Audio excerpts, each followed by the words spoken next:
president doesn't have immunity. He really doesn't have a presidency. He can be told to do things that he would never do. He can do really bad things for our country. Presidential immunity is imperative. It's going to be very, very important. And I'd rather talk about that next week. But there is nothing more important to a presidency than immunity, because they have to be free to make decisions without saying, oh, if I do this or if I do that, as soon as I get out of office, we're going to be indicted. We're going to have trouble. And the other party will do that. I think we've seen that. They've done that. There's some very bad people. And you have an opposition party, and they will do things that are very bad. If you don't have immunity, you can be blackmailed. You can be, as a president, they'll say, if you don't do this, this, and this, we're going to indict you as soon as you leave office. You cannot allow a president to be out there without immunity. They don't have immunity. You don't have a presidency. You lose all. Immediately. But if the bill fails, I want to be absolutely clear about something. The American people are going to know why it failed. I'll be taking this issue to the country, and the voters are going to know that it's not just a moment. Just at the moment, we're going to secure the border and fund these other programs. Trump and the MAGA Republicans said no, because they're afraid of Donald Trump. Afraid of Donald Trump.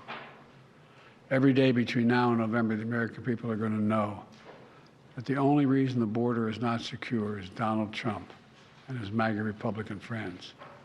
It's time for Republicans in the Congress to show a little courage, to show a little spine, to make it clear to the American people that you work for them, not for anyone else. I know who I work for. I work for the American people. CNN is reporting today that two of Donald Trump's political action committees spent nearly $50 million on legal fees and ended the year with only $5.1 million in the bank. What's your reaction to that? I mean, get ready to spend more campaign dollars on legal fees, because those court cases have just started. He's got 2 in March, and they go out for the rest of the year.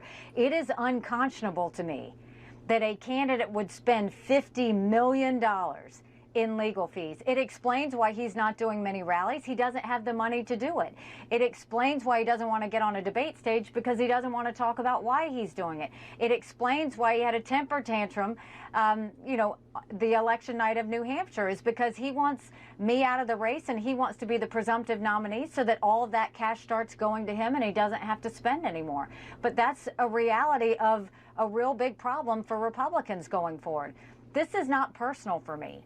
Because I know my colleagues don't want me to speak during their time, to a couple of the confusing arguments that I've been hearing.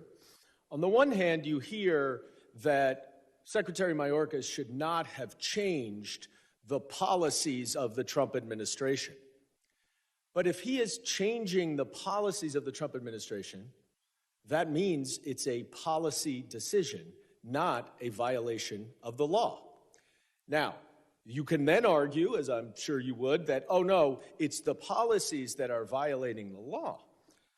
But you can't show that any of his policies are actually violating the law. You don't like them, you disagree with them, you don't like humanitarian parole, but there are specific case-by-case evaluations done of every single person. The gentlelady's time is yielded. So maybe you ought to figure out exactly what your time is yielded, and the gentleman is not recognized. Forward. I now recognize. Prior 2 months, revised up by 126,000, another big number.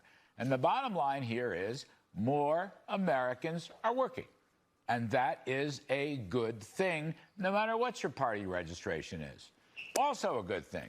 Worker wages continue to improve.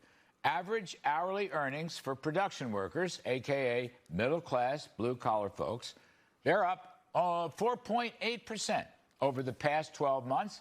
And you know what? Their rate of productivity, that is output per hour, a very important economic efficiency and growth indicator, well, productivity rose 2.7% last year. That's a good number.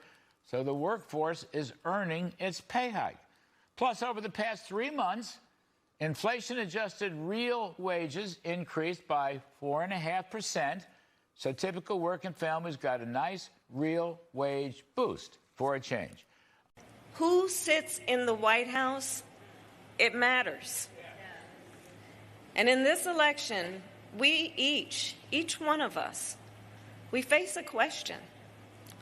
What kind of country do we want to live in? We each face that question. What kind of country do we want to live in? Do we want to live in a country of liberty, freedom, and rule of law? Or a country of disorder, fear, and hate? We face a choice: cruelty or compassion, chaos or competence, division or unity. Each of us has the power to answer these questions on a daily basis. Whatever the case may be. But overall, across the system, we are at and above capacity. And so, what should the Secretary do?